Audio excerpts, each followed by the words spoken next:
Before I fell in love with Countryside, giving money to the church, that was kind of like an afterthought. It was more about the denominations of cash that were in my wallet as the plate went by.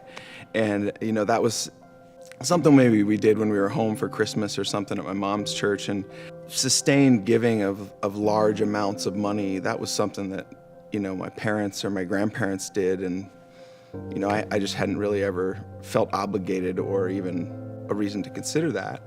But then when we're here and we're like, geez, this is great. This is real. Like this is a good church, and we want to be involved. So it no longer was a question of if we were going to donate. It was a question of how much. And then I'm immediately, as an analyst, looking at this situation saying, okay, well, let's compare all the different things that we spend money on a regular basis.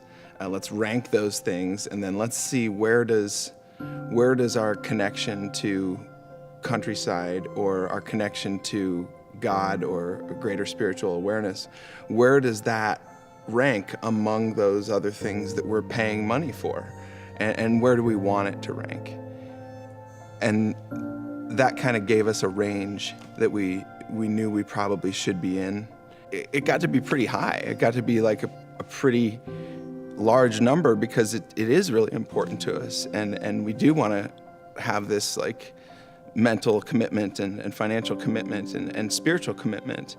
And so we developed this range that's like, pretty wide range. And so then like, how do we narrow it down from there?